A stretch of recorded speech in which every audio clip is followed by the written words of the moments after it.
rangkaian acara kita pada pagi ini. Yang terhormat Bapak Kepala Sekolah Negeri Bulumoyo, yang saya hormati Bapak Ibu Guru SD Negeri Bulumoyo. Maaf ya Bu, nggak tak sengaja masuk ke penyampaian. Baiklah Bapak Ibu Guru, di sini pertama-tama mari kita mengucapkan puji dan syukur kepada Tuhan di mana kita masih diberi kesehatan, kita bisa berkumpul di sini. Bapak Ibu Guru, pada saat ini saya akan sedikit memaparkan ilmu yang telah saya dapatkan tentang pemahaman budaya positif. Tentunya Bapak Ibu di sini mungkin sedikit bertanya-tanya, apa sih budaya positif itu? Sebelum ke konsep inti budaya positif, mungkin Bapak Ibu ada yang tahu apa sih budaya positif? Oke, budaya yang baik selanjutnya kebiasaan yang baik. Kebiasaan yang baik, mungkin ada lagi Perilaku yang baik. perilaku yang baik. Jadi Bapak Ibu Guru, budaya positif itu adalah pembiasaan-pembiasaan yang baik yang dilakukan, yang tertanam dalam diri ataupun dalam diri seseorang tanpa ada paksaan dari unsur ekstrinsik. Dia lahirnya timbulnya dari dalam hati, dari dalam dirinya. Jadi konsep isi budaya positif itu ada yang pertama ada perubahan paradigma belajar, yang kedua ada disiplin positif, lalu ada nilai-nilai kebajikan, ada kebutuhan dasar manusia, ada motivasi perilaku manusia, posisi kontrol guru, keyakinan kelas, dan juga segitiga restitusi. Kira-kira sebelum ke slide selanjutnya, adakah yang apa sih itu ada segitiga restitusi juga? Oke, kita akan mempelajari satu persatu dari 8 nilai-nilai yang tertanam di dalam konsep inti budaya positif. Yang pertama ada di perubahan paradigma belajar. Jadi Bapak Ibu Guru, pembelajaran dengan paradigma baru. Tentu kita mengetahui di SD Bulumoyo ini kita mempunyai sebuah visi yang sudah kita rumuskan bersama-sama, yaitu mengajak anak untuk menjadi siswa yang mempunyai karakter profil pelajar Pancasila. Di sini pembelajaran dengan paradigma baru adalah pembelajaran yang dirancang berdasarkan prinsip pembelajaran berdiferensiasi. Jadi kita seorang guru itu mengajar dengan melihat apa yang sudah dimiliki anak sesuai dengan kodrat alam anak. Jadi pembelajaran itu disesuaikan dengan minat dan bakat anak. Jadi berdasarkan tahap perkembangan sesuai dengan teori psikologi modern untuk mewujudkan profil pelajar Pancasila. Sudah kita ketahui bahwa ada 6 dimensi dari profil pelajar Pancasila.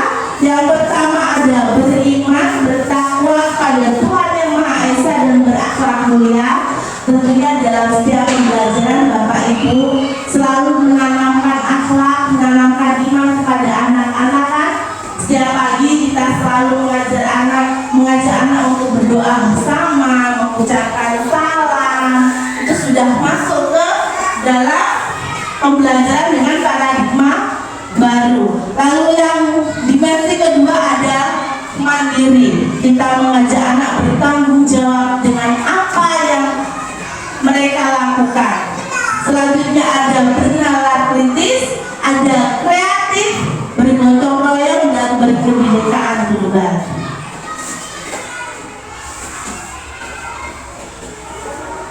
Perubahan paradigma, saya mempunyai sebuah kegiatan. Coba sekarang saya ingin Bapak Ibu yang di samping-sampingnya itu satu menggenggam tangan, yang satunya nanti membujuk temennya. Boleh dilakukan. Coba Pak Mahmuri dengan Pak Kasiran dulu. Pak Kasiran genggam tangan, Pak Mahmuri coba bujuk Pak Kasiran supaya tangan Pak Kasiran itu bagaimana caranya bisa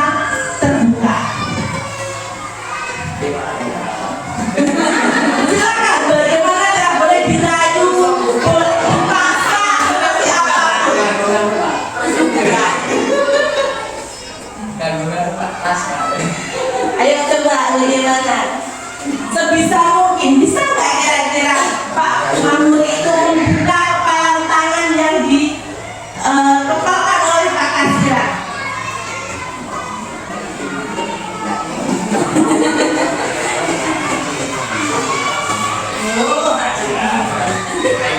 Bukan itu. Nah,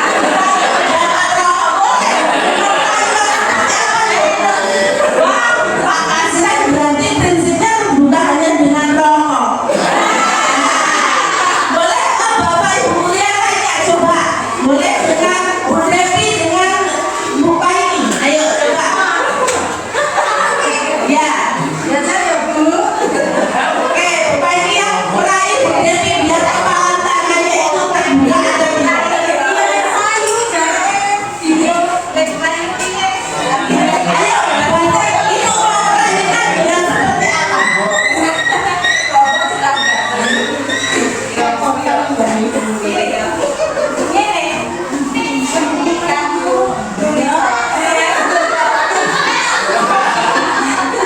Bapak Ibu, yang saya jelaskan di sini.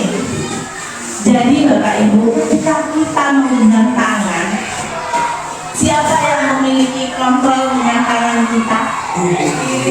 Diri sendiri. Apakah orang lain ketika merayu kita, bukalah tangan itu, nanti tak kasih. Bisa langsung terbuka tangannya atau tetap menggenggam?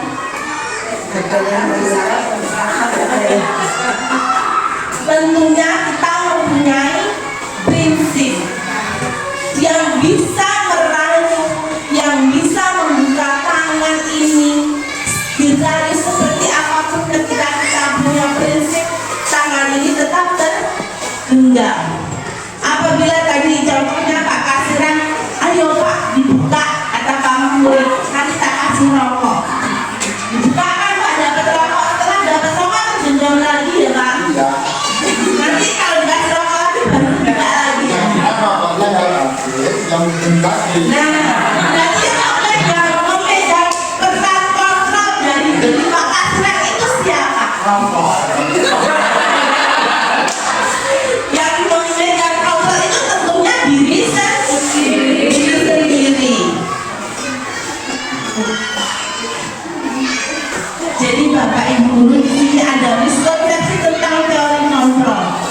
Tadi ada sedikit ilustrasi bahwa ketika tangan tergenggam itu yang dapat kontrol diri kita adalah diri sendiri. Jadi ketika kita seperti misalnya kita seorang guru, kita mengontrol murid kita, contoh saja. Nah, jangan ribut misalnya di dalam kelas. Jangan ribut. Kata jangan ribut itu tertanam di dalam diri anak. Apa yang dilakukan anak-anak Bapak Ibu guru? Ribut malahan. Ribut. Mereka akan ribut. Misalnya lagi kita ngomong dengan nada keras, jangan teriak-teriak gitu. Kalau ngomong pelan-pelan, apa yang tertanam dalam hati anak-anak itu?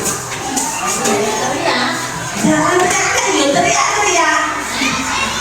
Misalnya kita jangan jajan ya nak, contoh kecil aja, jangan jajan. Dan dilakukan apa? Bu boleh jajan enggak?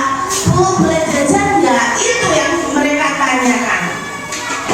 Jadi Bapak Ibu, kita akan memberikan penguatan positif, efektif dan bermanfaat kepada anak-anak itu dengan apa? Memberikan contoh-contoh yang baik, memberikan komunikasi positif. Jadi siapapun anak ini seperti apapun atau kita teman sejawat, kita tidak bisa mengontrol mereka dengan keinginan kita. Yang kita lakukan, kita memberi contoh, kita menjadi teladan buat mereka. Bagaimana dengan kita melakukan kebiasaan yang baik. Kita tidak boleh memaksa, apapun itu alasannya, pemaksaan itu tidak boleh.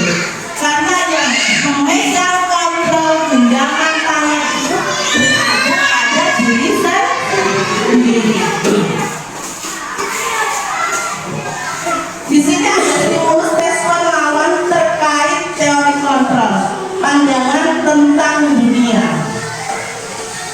Realitasnya, pilihan kita itu sama atau berbeda Bapak Ibu? Berbeda. Yang terjadi kebutuhan kita itu berbeda. Saya dengan beliau itu kebutuhannya berbeda. Pak Kasiran dengan Bapak Kepala Sekolah itu kebutuhannya juga berbeda. Begitu juga dengan yang lainnya. Apalagi dengan anak-anak, kebutuhan setiap anak itu berbeda-beda. Kemudian setiap orang itu melihat sesuatu itu dengan hal yang sama atau berbeda. Berbeda. Setiap orang itu memiliki gambaran yang berbeda. Jadi melihat sesuatu itu bukan dari sudut pandang yang sama. Contoh gini, Pak Kasiran ketika melihat guru-guru perempuan ini dengan apa yang dilihat oleh Pak Mamuri mungkin berbeda pilihannya antara Pak Kasiran dengan Pak Mamuri. Begitu juga anak didik, anak-anak melihat sesuatu itu berbeda. Lalu kita berusaha memahami pandangan orang lain atau kita mencoba mengubah. Kita coba mengubah pandangan itu ada sama dengan kita atau kita mencoba memahami. Memahami benar Bapak Ibu. Kita harus berusaha memahami pandangan orang lain itu yang berbeda dengan kita. Tapi kita tidak bisa merubahnya. Perilaku buruk dilihat sebagai suatu kesalahan. Benar apa salah? Tidak Bapak Ibu. Perilaku buruk itu adalah sebuah pengalaman. Jadi semua perilaku itu memiliki tujuan. Ada mungkin anak-anak yang seringkali melanggar dari kedisiplinan itu karena apa? Karena sebenarnya dia itu memohon perhatian, mencari perhatian. Selanjutnya orang lain bisa mengontrol saya. Bisakah Bapak Ibu dikontrol oleh orang lain? Tidak. Hanya Anda yang bisa mengontrol diri Anda sendiri. Selanjutnya saya bisa mengontrol orang lain. Bisa? Tidak. Tetapi Anda tidak bisa mengontrol orang lain. Selain itu, pemaksaan ada pada saat bujukan gagal. Nek gagal tak paksa. Tidak kan Bapak Ibu? Jadi kolaborasi dan konsensus menciptakan pilihan-pilihan baru. Bapak Ibu, di sini saya juga akan sedikit menceritakan kemarin kan saya mau pemaparan ini sepertinya berapa kali gagal. Tapi saya tidak memaksa. Oke, saya berkolaborasi dengan teman-teman kapan bisanya. Nah, pada hari ini bisa dengan bantuan Bapak Ibu guru di sini semuanya. Saya sangat berterima kasih.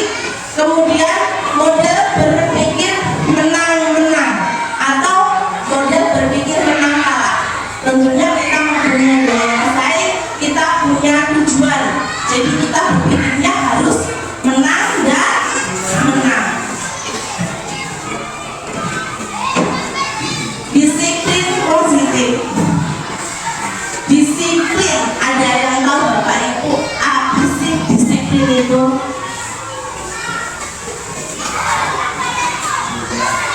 Sepertinya Pak Mandiri menjawab. Hah?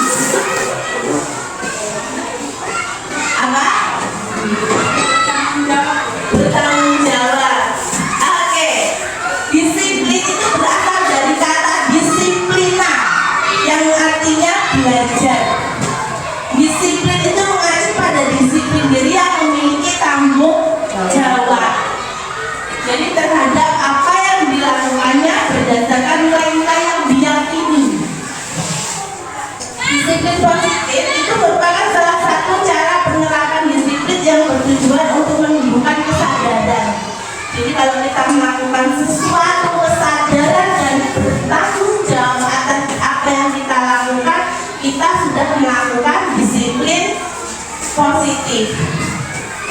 Itu bukan karena sebuah penghargaan ataupun imbalan ataupun hukuman. Nah, sekarang saya tanya sama Bapak Ibu guru, kira-kira misalnya ini contoh saja, kita seringkali mengadakan upacara bendera ya. Kemarin kita baru melakukan kegiatan upacara bendera. Terus ada anak-anak yang seragamnya itu tidak lengkap atau atributnya itu tidak lengkap. Kita mendisiplinkannya dengan baris sendiri. Kemudian setelah itu nanti ini yang kumpul di depan kantor. Setelah itu kita kasih tugas anak-anak nanti yang tadi nggak pakai seragam atau atribut lengkap kumpul. Setelah itu kalian bersih-bersih. Itu setelah dilakukan beberapa saat, anak-anak memang patuh. Itu disiplin positif atau disiplin karena hukuman, Bapak Ibu? Disiplin karena hukuman. Apakah sebagai pendidik kita itu menciptakan peserta didik yang disiplin hanya karena penghargaan atau hukuman, atau benar-benar dari diri mereka sendiri, dari dirinya sendiri?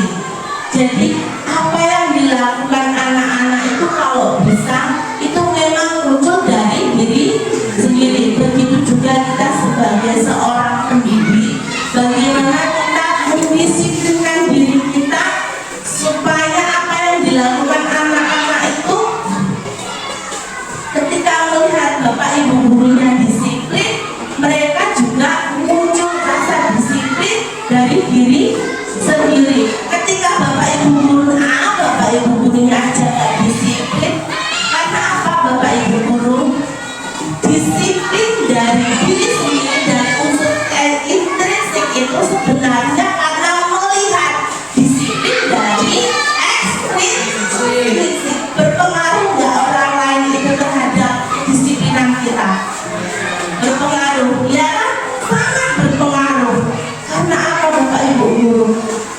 Misalnya peserta didik kalau melihat Bapak Ibu gurunya nggak disiplin, terus dia itu nggak disiplin, kita misalnya kita marahi, lalu mereka bilang kayak gini, Bapak Ibu guru juga sering terlambat, apa yang terjadi? Nah, indisiplin itu terjadi. Bapak Ibu guru, bagaimana sekarang kita menjadi seorang pendidik, kita mendisiplinkan diri kita keluar dari diri kita sendiri, biar kita bisa mendisiplinkan orang lain. Dengan cara apa? Dengan perubahan paradigma baru tadi muncul dari diri sendiri. Kemudian Bapak Ibu, apakah ada kaitannya ketika yang kita pelajari tadi terjadi dengan nilai-nilai kebajikan pada saat ini? Pasti ada kaitannya apa yang sudah saya paparkan tadi dengan nilai-nilai kebajikan. Nilai-nilai kebajikan itu ada profil pelajar Pancasila, tadi kita sudah bahas, ada 6 dimensi. Kemudian dari program PHP itu yang dilakukan dalam kehidupan sehari-hari, ada toleransi, ada rasa hormat, ada integritas, ada mandiri, ada menghargai, antusias, empati. Tentunya Bapak Ibu guru, kita sebagai seorang pendidik juga peserta didik nantinya juga hidup di masyarakat sosial. Bagaimana kita menciptakan anak-anak itu mempunyai rasa sosial yang tinggi, mempunyai rasa empati. Jadi nggak leleh luweh kalau bahasa Jawanya itu, nggak bodoh amat kalau bahasa Melawinya. Selanjutnya keterampilan hidup. Jadi kita menciptakan anak-anak itu mempunyai keterampilan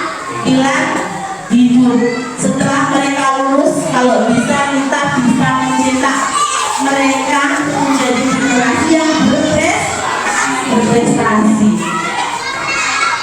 Kita bisa menciptakan mereka menjadi generasi yang terbaik. Selanjutnya ada kebutuhan dasar manusia. Bapak Ibu, ada 5 kebutuhan dasar yang dimiliki seseorang. Kebutuhan dasar manusia adalah segala sesuatu yang kita lakukan untuk mendapatkan apa yang kita inginkan. Seluruh tindakan yang kita lakukan itu memiliki tujuan tertentu, dan semua usaha terbaik yang kita lakukan adalah dalam rangka agar kebutuhan dasar kita terpenuhi. Apa saja kebutuhan dasar itu? Di sini akan saya paparkan. Yang pertama ada bertahan hidup, yang kedua ada kasih sayang, yang ketiga ada penguasaan, ada kebebasan, dan ada kesenangan. Dari 5 itu ada pemaparannya juga. Di sini saya akan paparkan dari bertahan hidup.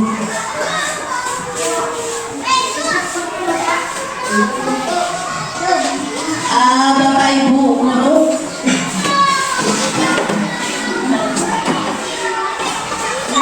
setiap orang pasti memiliki apa? Keinginan bagaimana dia dapat bertahan hidup. Banyak cara yang dilakukan anak-anak, bahkan sekarang Bapak Ibu guru sendiri bagaimana pasti punya sebuah, kalau bisa dibilang itu rumusan atau gagasan untuk dapat bertahan hidup di dalam masyarakat. Tentunya selain bisa bertahan hidup, Bapak Ibu membutuhkan kasih sayang, begitu juga dengan peserta didik Bapak Ibu. Kasih sayang, mereka membutuhkan kasih sayang. Apabila kasih sayang itu tidak terpenuhi, mungkin anak-anak akan mencari sebuah perhatian khusus pada Bapak Ibu guru supaya kebutuhannya itu tercukupi. Selanjutnya ada penguasaan. Setiap orang itu pasti pengen punya kekuasaan.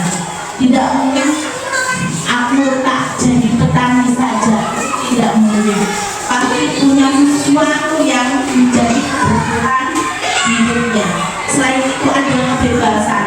Contoh Bapak Ibu guru kalau di sini terikat dengan sebuah aturan, apakah Bapak Ibu itu bebas? Enggak kan? Terikat. Enak enggak Pak kalau terikat? Enggak enak. Enggak enak. Terasa di penjara. Keluar masuk dibatasi. Jadi ketika kita bekerja, kita terikat. Seperti kita mendidik anak, ketika anak-anak di dalam kelas kita kekang. Apakah itu menjadi suasana yang nyaman buat anak-anak, buat peserta didik Bapak Ibu guru? Tidak. Kemudian kesenangan. Setiap orang membutuhkan kesenangan.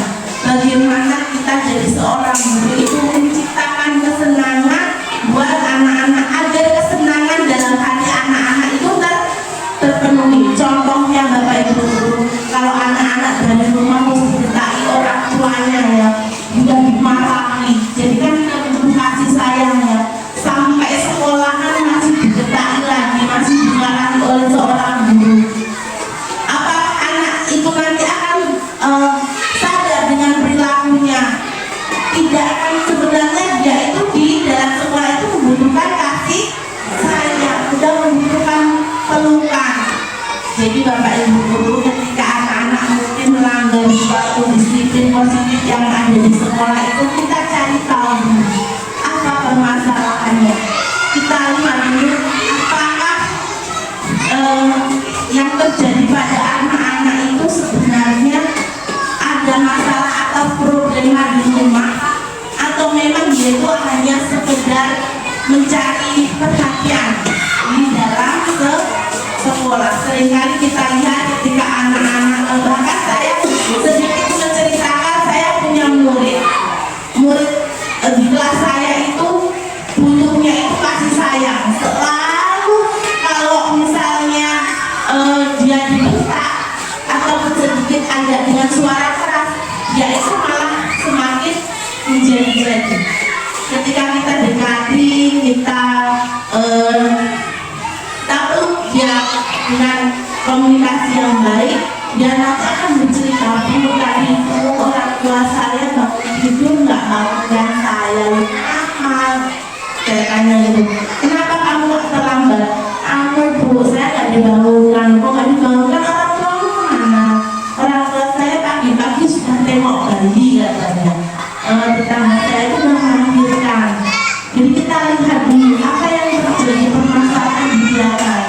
Berarti anak tadi terlambat karena kurang kasih sayang dari orang tua. Selanjutnya motivasi perilaku manusia itu yang ada dua Bapak Ibu. Yang pertama motivasi intrinsik. Motivasi intrinsik itu adalah mereka ingin menjadi orang yang menghargai diri sendiri dengan nilai-nilai yang mereka percaya. Yang kedua ada motivasi ekstrinsik. Ada dua juga, itu adalah menghindari ketidaknyamanan atau hukuman. Yang kedua untuk mendapatkan imbalan atau penghargaan dari orang lain. Jadi kalau kesadaran diri sendiri itu termasuk motivasi intrinsik. Jadi kalau misalnya saya mau melakukan sesuatu karena saya mau mendapatkan hadiah, mungkin Bapak Ibu guru di kelasnya sudah pernah gini, "Ayo anak didik, nanti yang juara satu tak kasih hadiah." Mereka memang berlomba-lomba untuk belajar. Sebenarnya itu baik dilakukan apa enggak Bapak Ibu? Kalau tak kasih hadiah itu boleh dilakukan enggak sebenarnya? Boleh. Tapi apakah itu boleh dilakukan secara terus-menerus? Tidak. Karena apa? Itu tidak akan memunculkan kesadaran pada diri siswa. Setelah reward itu nanti tidak ada lagi, apakah mereka akan terbiasa? Tidak. Malah mereka itu tidak akan menyadari bahwa yang dilakukannya itu tadi baik. Mereka tidak akan melakukan itu lagi. Yang kedua itu karena sebuah hukuman. Yang telat tidak boleh masuk kelas. Boleh nggak sebenarnya dilakukan seperti itu? Boleh nggak Bapak Ibu? Tidak. Karena apa? Karena kalau seperti itu mereka tidak akan menyadari kesalahan. Mereka melakukan itu karena takut akan hukuman. Selanjutnya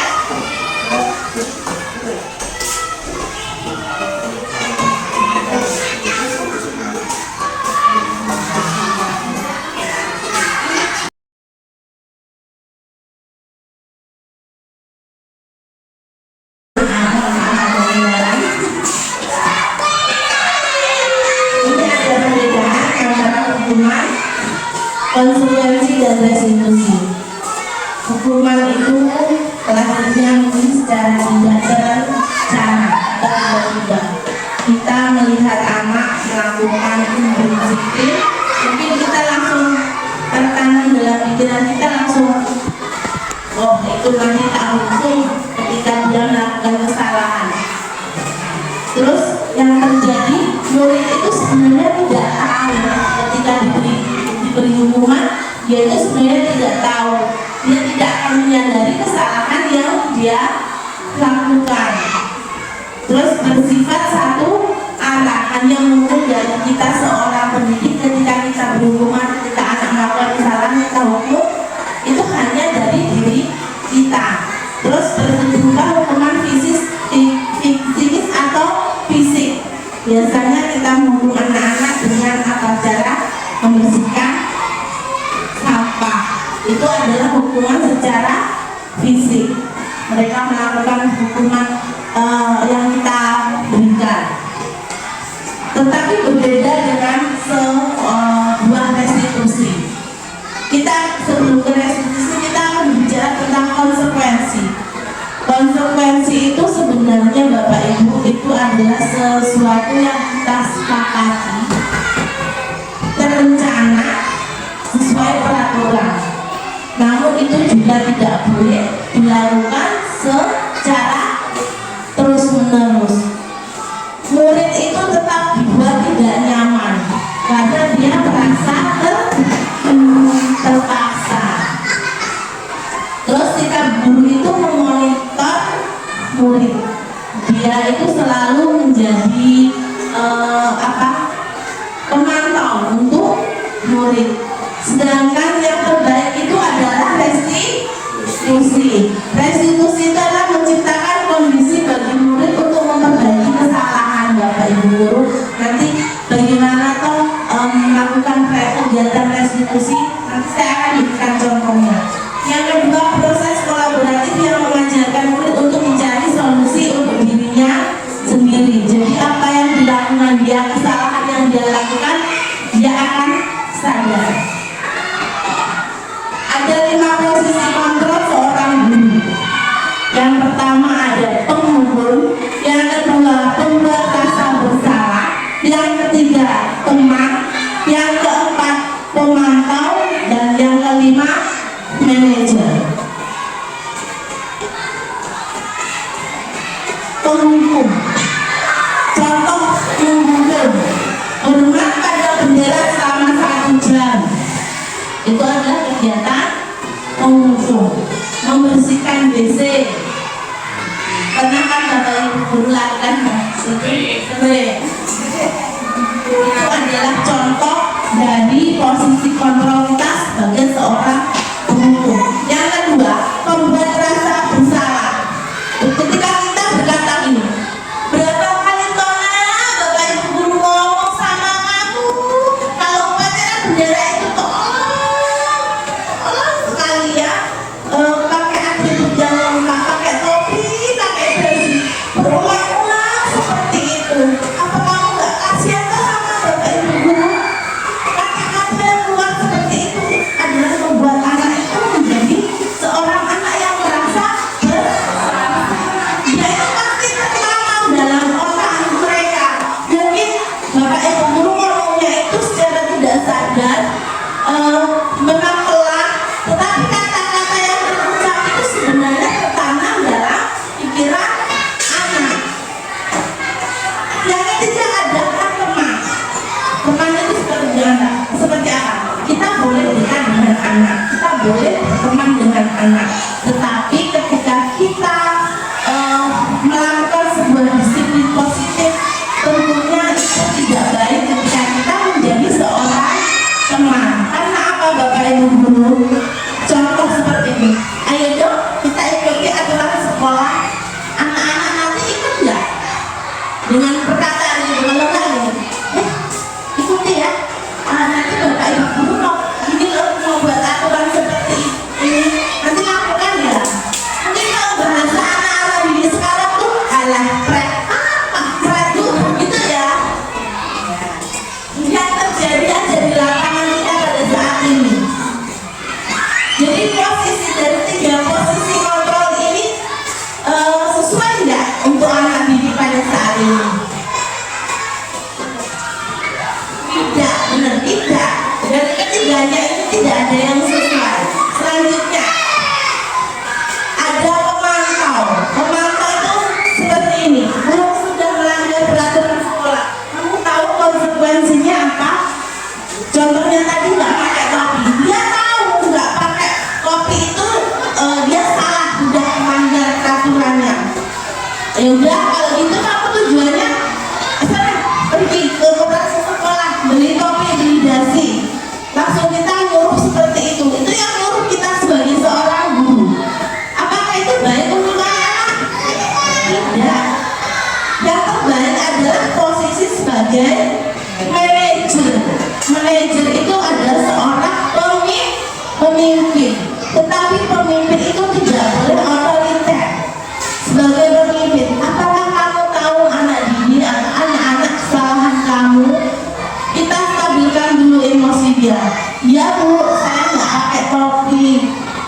Lalu kira-kira bagaimana kamu perbaiki kesalahan kamu? Biarlah itu muncul dari dalam hatinya, dalam dirinya sendiri. Ya, saya tak pakai topi Bu, dengan cara apa? Misalnya seperti itu. Saya mau membeli topi Bu, di mana? Dan kasih bahasanya yang enak kayak gitu. Terus dia langsung di koperasi. Jadi kita nggak mengarahkan, kita hanya memancing mereka aja supaya mereka apa? Bercerita sesuai dengan kesalahan yang sudah dilakukan. Jadi Bapak Ibu, posisi terbaik kita sebagai seorang guru adalah sebagai seorang manajer. Ini ada contoh posisi kontrol. Kira-kira nanti Bapak Ibu guru kita ya.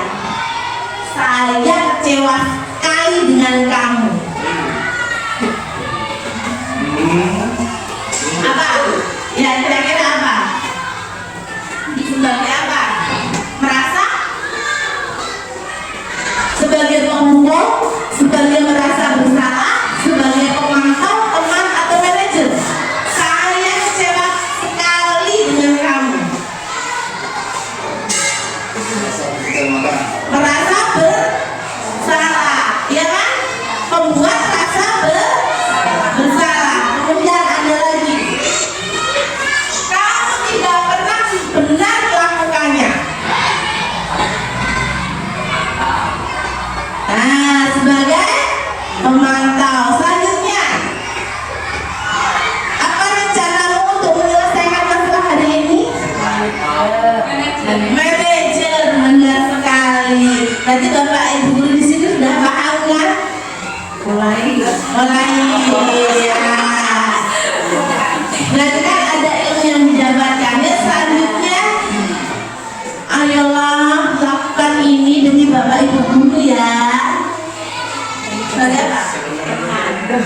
Teman, benar sekali. Teman, ayolah lakukan ini demi Bapak Ibu guru. Selanjutnya, kamu tidak pernah mendapat nilai jika tidak mengerjakan tugas. Kamu nggak akan saya nilai kalau nggak ngerjain tugas. Apa? Apa?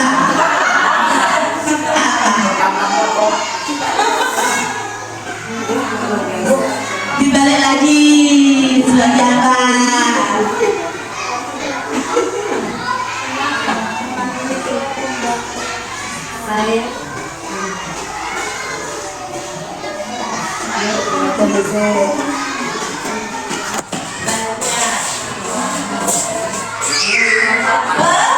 Pemantau. Jadi ada konsekuensinya. Ketika anak didik nggak kerjakan tugas yang nggak dinilai. Pernah nggak Bapak Ibu guru seperti itu? Sering. Pernah nggak murid yang nggak mau nulis terus habis itu bagi rapat dan dikasih nilai? Enggak. Nah, Bapak Ibu, kita sebagai seorang guru bagaimana menjadi posisi kontrol sebagai seorang manajer. Selanjutnya, keyakinan kelas. Bapak Ibu guru, kenapa sih keyakinan kelas itu harus kita buat, bukan peraturan kelas? Kenapa? Mungkin ada yang tahu sebelum saya lanjutkan. Kenapa kok keyakinan kelas? Kenapa kok enggak aturan kelas? Yang pertama itu, kalau keyakinan itu kan berdasarkan kesepakatan bersama. Nah, kalau peraturan itu kan hanya dari satu pihak. Benar sekali. Kalau peraturan itu mungkin muncul dari satu pihak atau hanya dari Bapak Ibu guru, sedangkan keyakinan kelas itu dari kesepakatan bersama. Jadi pembentukan keyakinan kelas itu adalah bersifat abstrak, berupa pernyataan universal dari persetujuan bersama, dibuat dengan pernyataan yang positif sedikit saja agar mudah diingat.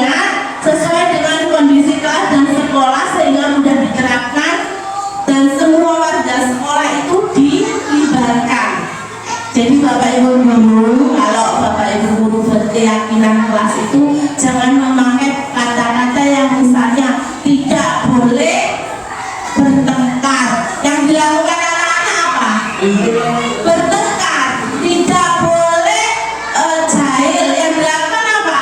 Jahil. Jadi yang ditulis itu harus kalimat positif. Contohnya menghargai teman. Misalnya tidak boleh terlambat. Yang harus ditulis apa Bapak Ibu guru? Hadir tepat waktu. Hadir tepat waktu ataupun disiplin. Jadi apa Bapak Ibu guru, kalau misalnya kita buat keyakinan kelas yang ditulis itu kalimat-kalimat negatif yang tertanam dalam diri anak-anak juga kalimat yang negatif. Tapi ketika kita buat keyakinan kelas itu singkat, misalnya sopan, terus saling menghargai, itu yang akan tertanam di dalam diri anak-anak. Apakah keyakinan kelas itu hanya dibuat oleh kita Bapak Ibu guru saja? Tidak, tetapi seluruh warga kelas. Jadi itu disepakati bersama. Selanjutnya ini dalam memecahkan masalah Bapak Ibu guru, ketika kita mengadakan keyakinan kelas, mungkin anak-anak itu ada yang melanggar seperti yang tadi sudah saya sedikit sampaikan, ada restitusi. Di sini ada gambar segitiga. Apa itu segitiga restitusi itu? Jadi segitiga restitusi itu adalah suatu proses dialog yang dijalankan guru atau orang tua agar dapat menghasilkan murid yang mandiri dan bertanggung jawab. Ada 3 tahapan dalam segitiga restitusi. Yang pertama adalah menstabilkan identitas. Jadi Bapak Ibu guru, ketika peserta didik melakukan kesalahan, kita stabilkan dulu identitasnya. Maksudnya menstabilkan identitas itu apa? Ketika anak melakukan kesalahan itu kita merasa takut kan? Kita stabilkan dengan cara apa? Nggak apa-apa. Nah, setiap orang itu pasti pernah melakukan kesalahan. Jadikan kesalahan ini sebuah pengalaman. Lalu ada validasi tindakan yang salah. Nanti akan kita bahas satu persatu. Lalu yang ketiga akan keyakinan. Yang pertama, menstabilkan identitas. Berdasarkan prinsip bahwa membuat kesalahan adalah bagian dari proses pembelajaran. Ini ada beberapa kata yang saya buat. Berbuat kesalahan itu wajar. Benar aja nggak Bapak Ibu guru? Kita sebagai seorang guru aja nggak pernah melakukan kesalahan. Terus tidak ada manusia yang sempurna. Bapak atau ibu itu juga pernah melakukannya. Selain itu, bapak atau ibu tidak mau mencari siapa yang salah, tetapi mau ingin mencari solusi dari permasalahan yang pernah dialami. Kalau nggak begitu, mungkin ketika anak ribut, terus dia mungkin dijahili temennya, lalu temennya ditinju, kita nggak boleh langsung temennya ditinju. Kita nggak boleh seperti itu. Kita stabilkan dulu emosi anak-anak. Kamu berhak melakukan itu, kamu berhak melakukan perbuatan itu, karena mungkin dia udah disakiti. Tapi kita setelah itu kita validasi tindakan yang salah. Kalau ninju misalnya, ninju temennya itu benar apa salah Bapak Ibu? Salah. Setelah itu baru kita lakukan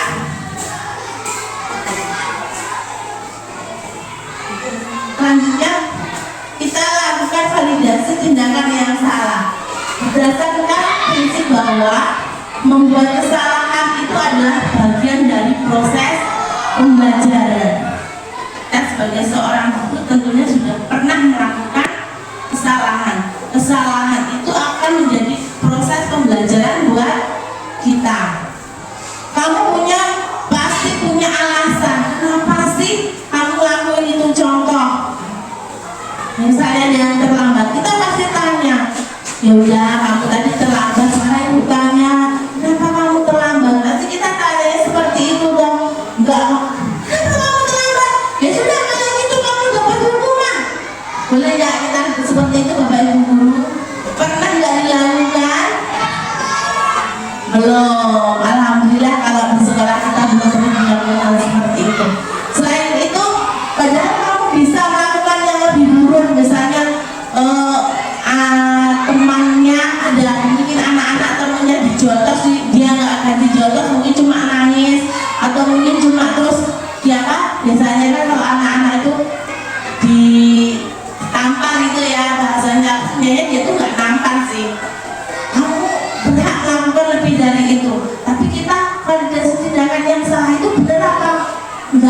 dilakukan anak itu. Setelah itu kamu patut bangga karena telah melindungi sesuatu yang penting buat kamu. Seperti tadi ya Bapak Ibu, setiap anak, setiap orang itu punya prinsip, punya kekuatan yang dapat mengontrol dirinya adalah dirinya sendiri. Kamu melakukannya karena mempertahankan yang penting bagi kamu. Jadi kadang-kadang kan anak-anak ribut kalau di SD ini karena mungkin rebutan makanan atau rebutan jajan ya. Jadi mungkin dari situ mereka apa mempertahankan jajannya ya. Seperti kita kalau mengontrol anak mungkin hanya sebagai pemimpin, jadi kita harus melakukan teladan yang baik. Yang selanjutnya menanyakan keyakinan. Berdasarkan prinsip teori kontrol bahwa pada dasarnya kita termotivasi secara intrinsik, jadi lahir dalam diri sendiri. Apa keyakinan kelas kita? Nilai-nilai apa yang telah disepakati bersama? Seperti apa gambaran sebuah kelas yang ideal menurut kamu? Kamu ingin menjadi orang yang seperti apa? Jadi itu hanya sebuah contoh. Misalnya lagi, kalau kamu melakukan kesalahan, apa sih yang perlu kamu lakukan sekarang? Anak jawab, minta maaf Bu.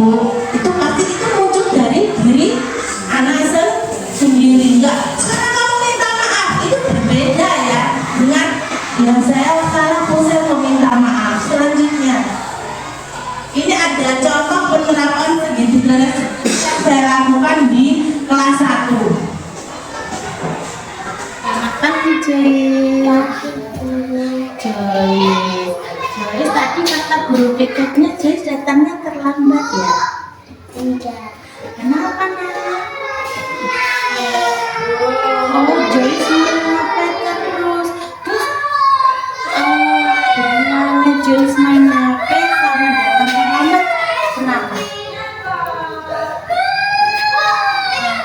Pokoknya malam jadi bangunnya siangan.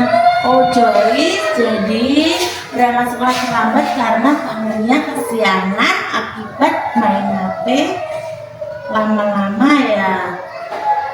Iya Joyce tahu nggak ketika Joyce datang terlambat, Joyce itu sudah melanggar kesepakatan kelas yang sudah dibuat. Kira-kira kesepakatan kelas nomor berapa ya? Satu. Apa itu Joyce? Disiplin. Joyce sudah melanggar disiplin.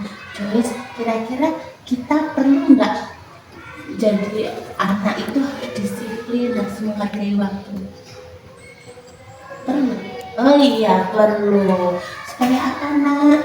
Supaya apa yang Joyce rencanakan dapat dilaksanakan sesuai dengan waktu yang sudah Joyce buat. Jadi biar Joyce kalau bangunnya pagi sekolahnya nggak terburu-buru, jadi tidak terlambat. Baiklah Joyce, nanti Bu Guru juga akan bekerja sama dengan orang tua Joyce supaya ikut membantu Joyce tidak main HP terus setiap malam ya.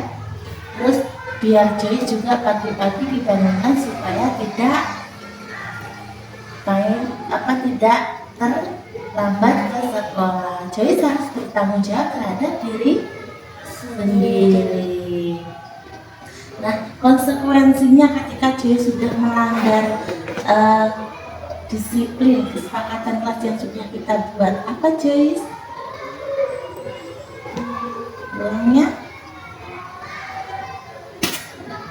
Pulang terakhir ya.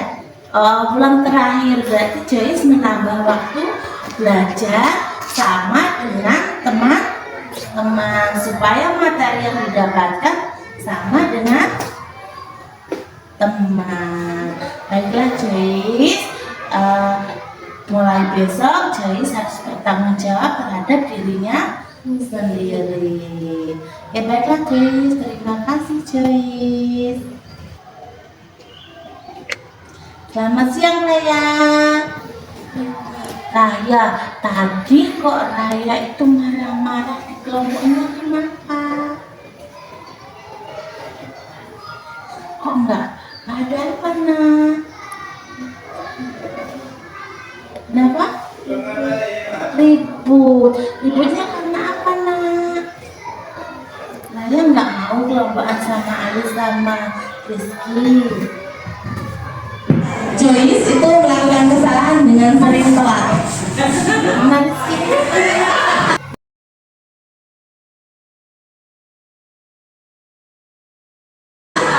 Jadi setelah saya tanya, dia itu melakukan kesalahan dengan telat. Katanya kalau tanya telat itu karena apa? Dia bangunnya kesiangan. Kita cari alasan bangunnya kesiangan karena apa? Karena bermain HP malam-malam, ini tidurnya malam. Jadi dia sadar dengan apa yang dia lakukan.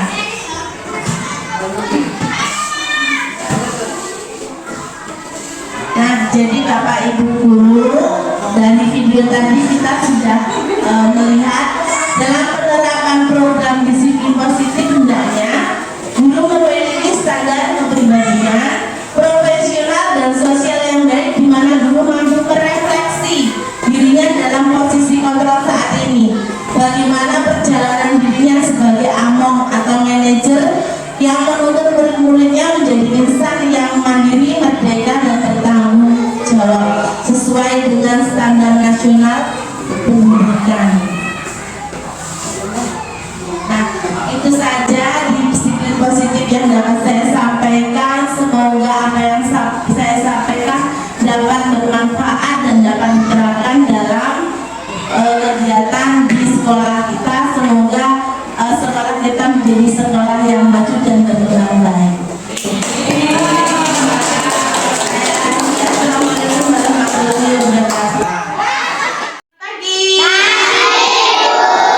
Apa kabarnya hari ini?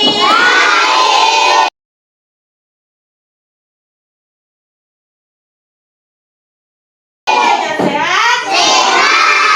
Oke, sebelum kita belajar hari ini, Ibu akan memberikan sesuatu yang luar biasa kepada anak-anak. Apakah itu? Ada yang tahu? Enggak. Oke, Ibu beritahu. Hari ini kita akan membuat keyakinan kelas. Ada yang tahu apa tuh keyakinan kelas itu? Oke, pinter. Benar, keyakinan kelas itu hampir sama dengan kesepakatan kelas. Ya. Jadi anak-anak, keyakinan kelas itu adalah sesuatu yang sebuah aturan, namun itu yang keluar dari dalam diri anak-anak sendiri, ya, tanpa ada paksaan dari Bapak Ibu guru. Hari ini kita akan membuat keyakinan kelas di kelas 1. Ibu akan membagikan sticky note ini, nanti kalian tulis, lalu apa yang kalian tulis nanti akan kita rumuskan. Setelah itu nanti kita akan jadikan keyakinan di kelas 1 secara bersama-sama.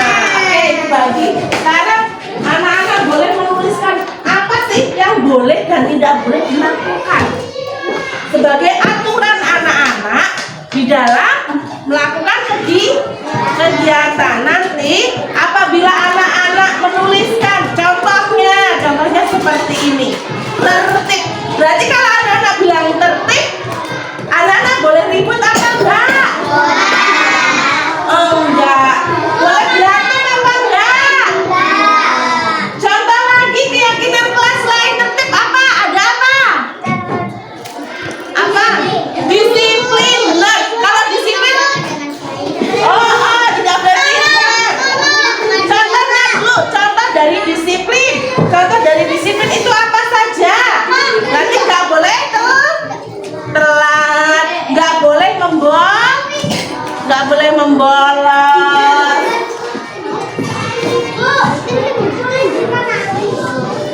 Tulislah di situ.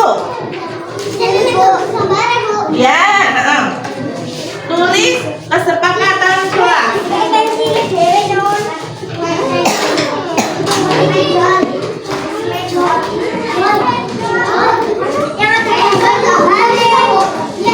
akan kita rumuskan bersama-sama. Ya, ada gambarnya. Yang ada gambarnya.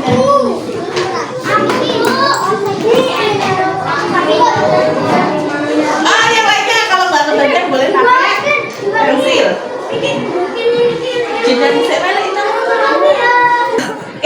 selanjutnya boleh ditempelkan yang sudah. Boleh ditempelkan ke depan, maju ke depan satu. Oke, tidak, yuk. Tempelkan apa yang menjadi keyakinan kelasnya.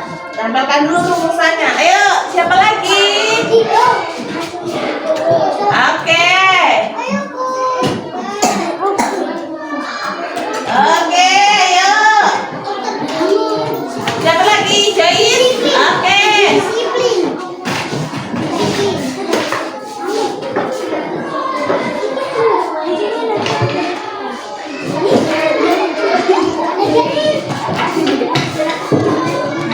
Oke, siapa lagi?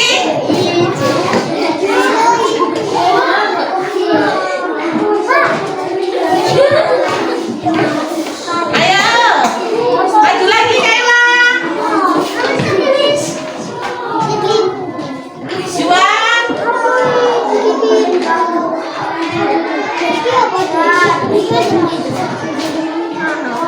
Ayo, Irsyad. Masukin. Dari rumusan di sini kita buat keyakinan kelas ya. Sekarang kita ringkas, nggak semuanya kita tulis. Nanti terlalu banyak ya apa yang sudah anak-anak tulis. Yang pertama ada disiplin. Ada disiplin. Oh iya, kayaknya belum. Oke. Yang pertama ada disiplin. Disepakati apa enggak disiplin? Oke, yang pertama ada disiplin. Kita sepakati.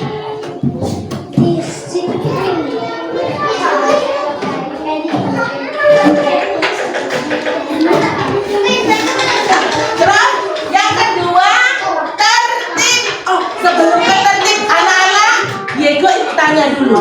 Contohnya disiplin itu apa sayang?